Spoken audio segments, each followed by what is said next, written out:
everyone, Kelly here from Homegrown and Happiness. We are going to teach you today how we plant our tomatoes in Home Depot buckets, or you can use a bucket from Lowe's, whatever bucket you want. But it needs to be this size for those tomato plants. Those tomato plants, once we plant them in the buckets, they will actually line our greenhouse. 9 buckets will be in here. And the greenhouse is perfect for Colorado Springs. 2 reasons why. Number 1, great protection from the hail. Second of all, in the greenhouse gets the heat. Now today, because it does get so hot in here, today I installed a shade cloth to help with the, to kind of protect it from some of the direct sun that it gets in here. But also too, right now with that shade cloth installed, our temp is 94 and I think it's only 70 degrees out today. So this greenhouse is excellent for growing tomatoes in. In the past, I've gotten about 100 pounds of tomatoes from 9 plants.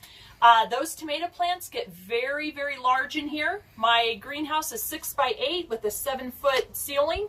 And in past years, the tomato plants have grown out my vent. We've had them tied up to where we've had to duck when we walked in here, so this is just a fantastic environment to grow tomatoes in. So first thing we're going to do is you need to get your bucket, Home Depot or whatever, and you need to drill holes in the bottom of your bucket for drainage. After you've drilled your holes, I put in a bunch of rock just to kind of help with drainage. Not a whole lot, you just need to have them on the bottom. Okay, so that's enough rock for the help with the drainage. Then I use Kellogg organic soil. This is a potting mix and it's excellent for buckets. The reason that it's excellent for buckets is it has moisture holding ingredients in it and it does not compact. So if you use regular dirt like from a garden bed that doesn't have anything in it to help break up that soil for a bucket, it's going to compact and it's going to get really hard, and you don't want that with especially any plants you plant in a bucket, but tomato plants especially. So what we're going to do is we're going to pour this great potting soil, great organic soil, in the bucket.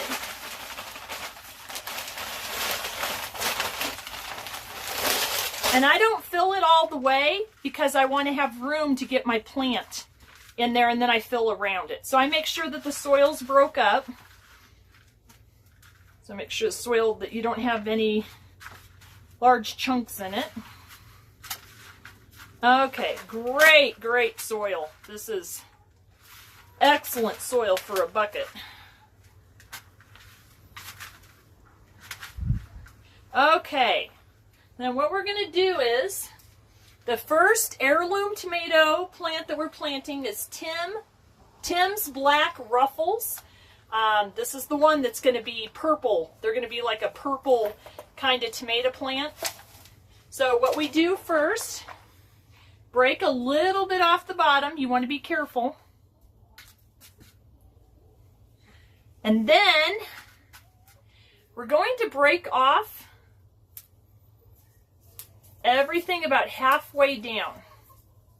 We don't want any of those. And I'm going to leave the stake in here. Looks like I need to go. But I'm going to actually bury this plant down to about here. So I just realized I put a little too much soil in there. So let me move some of my soil.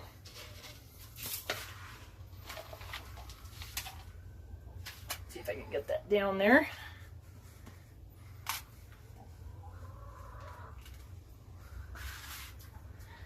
Okay, so then we're going to fill, this is centered as possible, we're going to fill with the rest of the soil around it.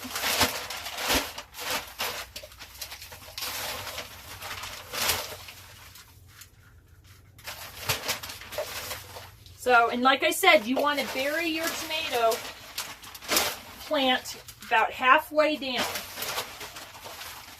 And break off those bottom leaves too.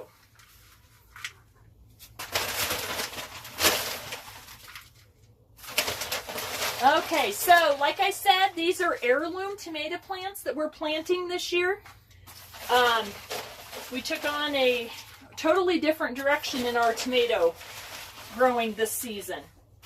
And I'm really excited. If you guys follow me on Homegrown and Happiness or on Facebook or our website, I'm going to actually be posting like a diary type thing about growing these type of tomato plants. I'm excited about the seed saving as well that I'll be able to do with the heirloom plant. So you want to get this buried halfway. Now, a couple things.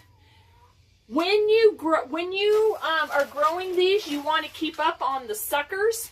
The suckers are the little shoots that come out between the V on the plant, so you want to make sure that you remove those suckers as they're growing. Second of all, when you water, do not splash water on your leaves. You want to water directly into the soil. A lot of people have talked to me about how they water their tomato plants on the top. They just spray it with a hose. That is the worst thing you can do for a tomato plant. Always water at the base of it. Also, too, we will be fertilizing as well. And we fertilize about once a month. Actually, we fertilize everything in our yard once a month in our garden beds. But the tomato plants, they definitely need some fertilizer. And I think, if I remember right, I think we do strictly fish emulsion fertilizer for the tomato plants. I know there's probably other things out there that some of you have used. I just know that that's what we use. Okay, so that's our tomato planting in the buckets. I will have 9 lined up here. I will keep you guys all posted on the progress over the next several weeks, how they're doing. But I want to thank you guys for joining me today, and don't forget to follow us. I believe it's in the right-hand corner, down in that corner. So follow us and follow us on Patreon. And thanks and happy gardening.